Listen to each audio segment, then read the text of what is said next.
It was the kind of snowstorm that silences everything. Early morning hours, a quiet residential street in Canton, Massachusetts.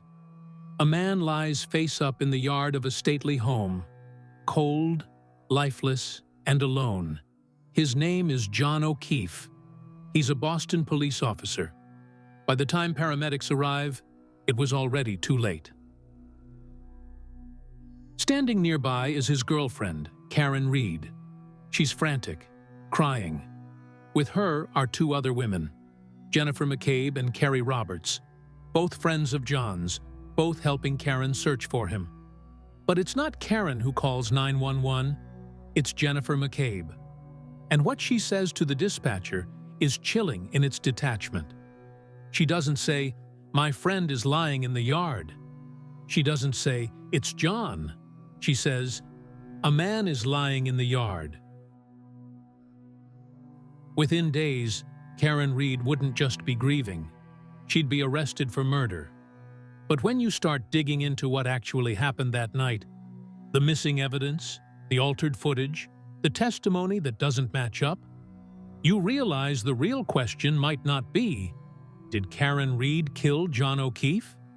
It might be, who's protecting the people who did?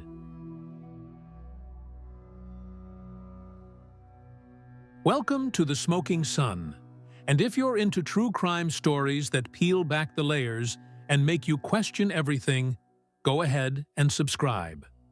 We break down real cases in full detail. No shortcuts, no clickbait.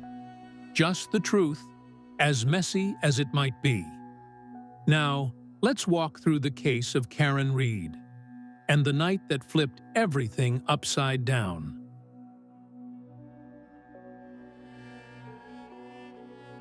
On Friday, January 28, 2022, Karen Reed and John O'Keefe arrive at C.F. McCarthy's, a cozy bar in Canton, Massachusetts. They'd been dating for nearly 2 years, an on-again, off-again relationship. But that night, by most accounts, things seemed calm. Surveillance video from inside the bar shows them together, sitting close, talking, and affectionate. John, a 16-year veteran of the Boston Police Department, wasn't on duty. He was there to unwind. Karen, a finance professor and equity analyst, seemed in good spirits. They weren't drinking alone, though.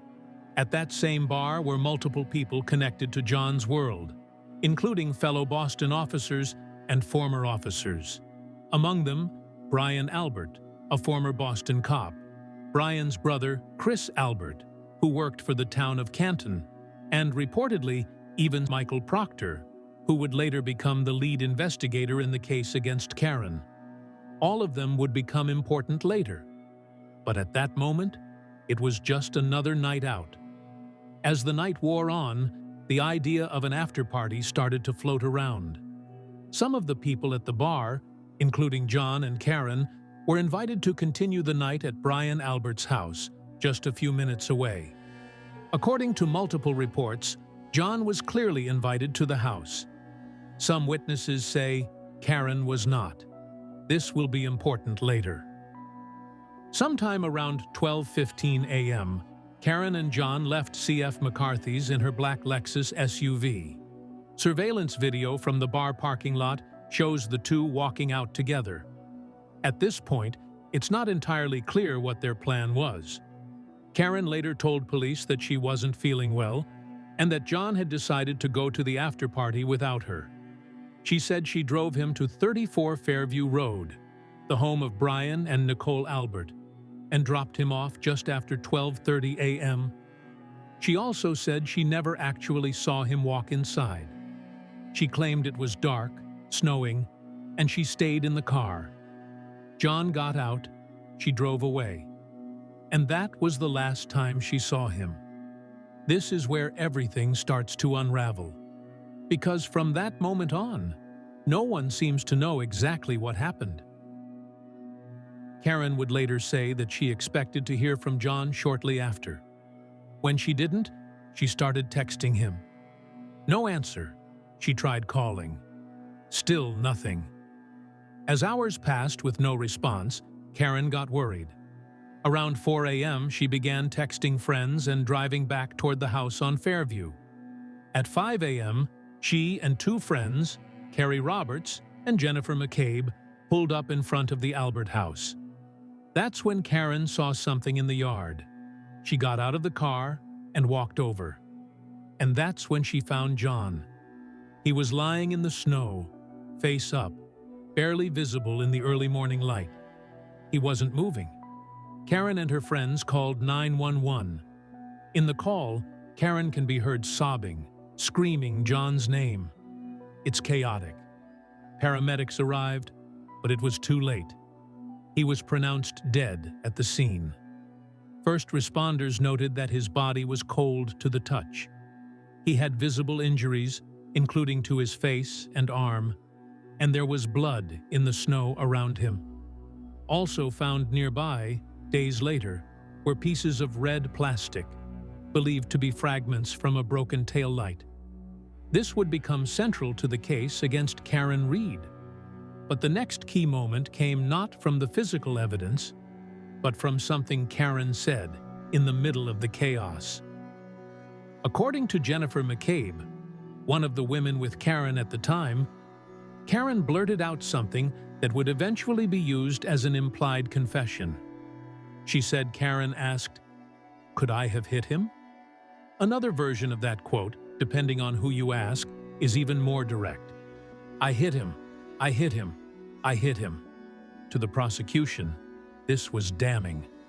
A panicked slip-up. Proof that Karen knew she was responsible. But the defense, and a growing number of supporters, say that wasn't a confession at all. That it was a terrified woman trying to process the unthinkable. A girlfriend racked with guilt, asking herself if something could have gone horribly wrong and she didn't realize it. And once you look at the timeline, the missing data, and the people involved in the house where John was found, you might start to think she was asking the wrong question entirely. Because maybe it wasn't about whether she hit him. Maybe it was about who else was there, and what they're not saying. From the moment the trial began, Karen Reed's defense team wasn't just trying to create reasonable doubt. They were out to prove that this entire case had been built on a shaky foundation, full of errors, bias, and possibly even deliberate deception. And it worked. Because once the prosecution started presenting its evidence and the defense began tearing it apart, piece by piece, it became clear that this case wasn't nearly as airtight as the Commonwealth had made it seem. One of the cornerstones of the prosecution's case was the broken taillight on Karen's Lexus. They claimed that when Karen backed into John, it shattered, and fragments were left in the snow. But surveillance footage taken of her car just hours after John's death tell a different story. The taillight, according to the footage, wasn't visibly damaged. In fact, it looked intact. Later images taken by police, however, show the taillight clearly broken. The red plastic busted in a way consistent with the prosecution's theory. So, what happened in the meantime? That question became even more troubling when it was revealed that a surveillance video from the police department showing Karen's car in custody was shown in court, but flipped or mirrored. In that flipped version, prosecutors claimed it showed that no one approached the taillight while the vehicle was in police custody. But when the unedited, correctly oriented version of the video was played, it showed Trooper Michael Proctor standing directly behind the taillight area. And even worse, several minutes were missing from the footage entirely. This wasn't speculation. This was presented in open court, and it completely shattered the credibility of the taillight evidence. If the taillight was intact after the incident, and only mysteriously shattered later, what does that say about the chain of custody? About the possibility of evidence being planted or tampered with? To drive it home, the defense brought in an officer who has no ties to the Alberts or the investigation itself. Sergeant Nicholas Barros, who reviewed Karen's vehicle shortly after it was seized. His testimony was simple. The taillight was cracked, not destroyed. I saw that there was some damage to the right rear taillight. To my best ability and recollection, that taillight was not completely damaged. It was cracked and a piece was missing, but not completely damaged. A small piece was missing, but nothing close to the 47 pieces the prosecution claimed were left at the scene.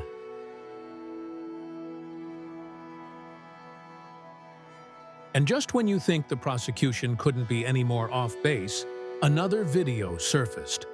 This one? It showed Karen, hours after John's disappearance, driving to look for him. At one point, she accidentally bumped John's parked car while backing up. That contact was on the exact same side of the vehicle where the taillight was later said to be shattered. So the defense asked, is it possible that the taillight was damaged during that search? Not earlier when prosecutors claimed she hit John? They showed the footage. It was clear. And it wasn't speculation. It was time-stamped and documented. You'd think that in a neighborhood like this, with multiple people inside a well-lit house and passing traffic on nearby streets, someone would have seen a body lying in the front yard for 4 to 5 hours. But no one did. Not a single witness, including the people at the house, ever testified to seeing John's body in the snow until Karen discovered him around 5 a.m. And that includes a snowplow operator whose truck had enhanced visibility modifications. He testified that he had driven directly past the house and saw no body. Even more interesting, he knew the Alberts. He had gone to school with them. He knew where they lived. And yet, he didn't see John lying in their yard. Why? Because, the defense argued, he wasn't there yet. Another unexplained part of John's injuries was a set of deep abrasions and cuts on his arm. Prosecutors said they were consistent with a fall, maybe being struck by a car. But the defense called in a dog bite forensic expert, someone who had worked on numerous cases of animal attacks. Her conclusion?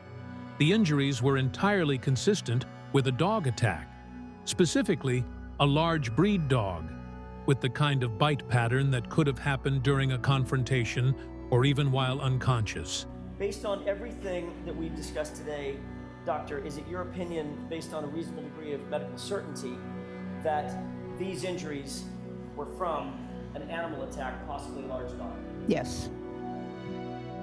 And here's where it gets eerie. The Alberts had a German Shepherd, a large, powerful dog. Shortly after John's death, they quietly rehomed the dog. No explanation, no public record, just gone. To the defense, it wasn't just suspicious. It was convenient.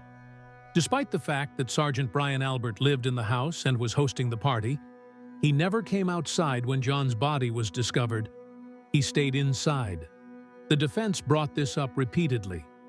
Why wouldn't the homeowner, a police sergeant, come outside when police and paramedics were swarming his yard? And if John had been outside all night, wouldn't someone inside have noticed? Then there was the remodel. Not long after John's death, and before trial, the Alberts reportedly renovated their basement. Shortly after, they sold the house. And just like the missing security footage, it added another layer of coincidence that didn't sit right. In the 911 call made by Jennifer McCabe, she didn't say, "My friend is lying in the yard." She didn't say, "It's John." She didn't even say, "It's a police officer." Instead, she told the dispatcher, "A man is lying in the yard." To the defense, that was bizarre. If she knew John, if they were all supposedly friends, why phrase it like that? Was it because she didn't realize it was him at first? Or because she was distancing herself from what was already known? Either way, It didn't sound like the reaction of someone discovering a close friend. The defense went after the police process itself, too. Interviews weren't done according to protocol, with officers letting witnesses speak together before statements, giving them time to get their stories straight. Evidence collection was a mess. They even borrowed red Solo cups from neighbors to collect hair and debris from the crime scene. That's not just unprofessional, it's borderline laughable. Then came one more blow. Both Jennifer McCabe and Carrie Roberts testified that Karen pointed out her damaged taillight to them while they were at John's house, essentially admitting guilt. But surveillance footage from that day shows all three women walking directly into the house and walking back out, without stopping to look at the car at all. Not once. They never looked at the taillight. The video was undeniable. One of the prosecution's key witnesses was the aforementioned Jennifer McCabe, who rode with Karen the morning John's body was found. McCabe claimed that during the chaos, Karen turned to her and said, "I hit him, I hit him, I hit him." To prosecutors, that was a confession. To the defense, it was panic. But McCabe's credibility quickly started to crumble on the stand when confronted with why didn't she tell that to the police. It seems like a very important statement that led to her friend's death.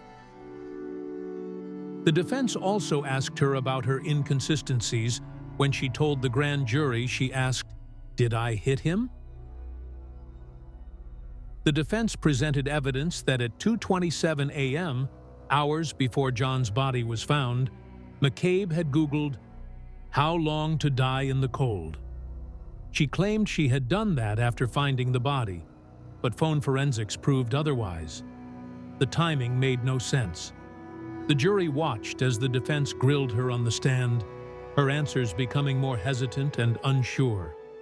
Why was she searching about freezing to death before John had even been found? She had no good answer.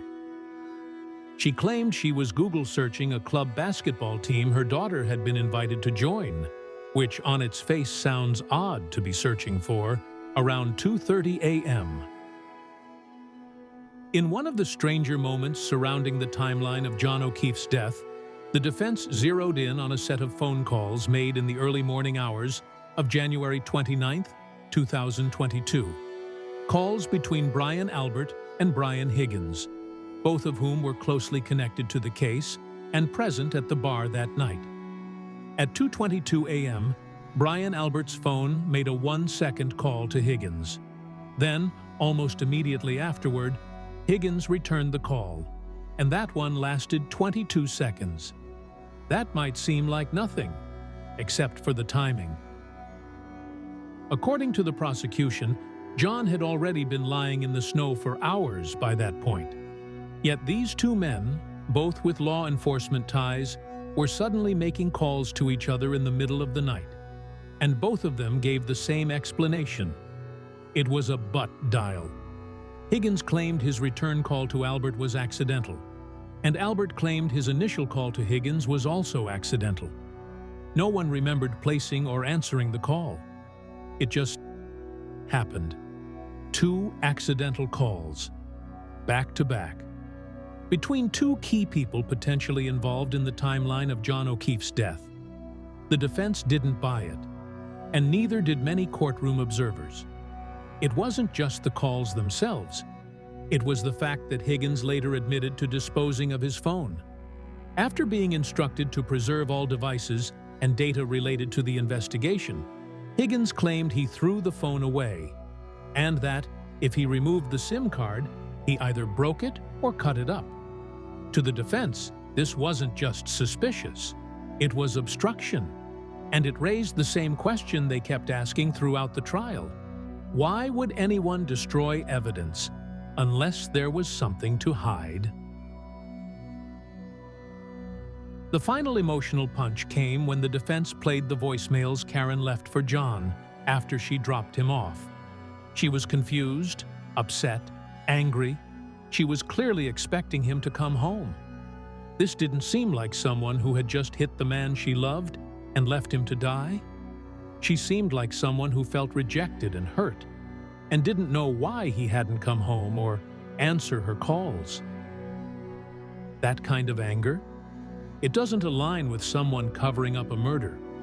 It sounds more like a woman who really didn't know what had happened, because maybe it hadn't happened the way prosecutors claimed. As the courtroom drama unfolded, people weren't just watching. They were choosing sides. Support for Karen Reed didn't start with the media.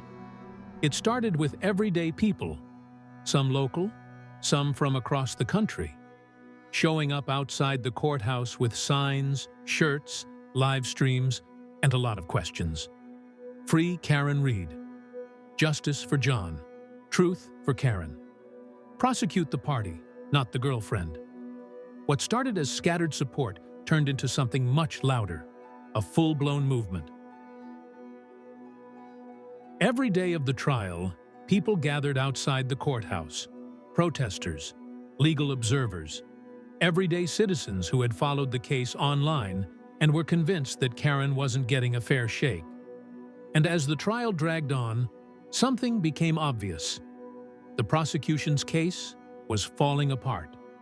The inconsistencies, the missing video, the manipulated footage, the deleted texts, the damaged taillight that wasn't damaged, until it was.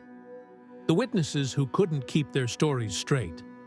And when the jury couldn't come to a unanimous decision, when they announced they were hopelessly deadlocked, the judge declared a mistrial. Karen Reed's fight isn't over. After the hung jury in July 2024, prosecutors announced they would retry the case. That retrial is officially scheduled to begin on April 22, 2025. Opening statements are expected on that day, and the same questions will be back in front of another jury. But this time, things are different. The public is watching more closely. Independent investigators, YouTubers, legal analysts, and even mainstream journalists are following every update. The second trial will be under far more scrutiny than the first. For many people, Karen Reed isn't just a defendant. She's a symbol of how things can go wrong when those with power protect their own, of what happens when police investigate police, of how quickly someone can be labeled guilty before all the facts are even in. Whether Karen is ultimately convicted or acquitted, her case has forced a much bigger conversation. What does justice really look like when it's your word against the system's?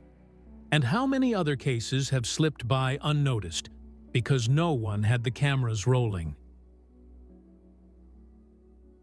Thanks for watching The Smoking Sun. If this story grabbed your attention, hit that subscribe button, because there are more cases like this, and you deserve the full story. And, as always, see you next time.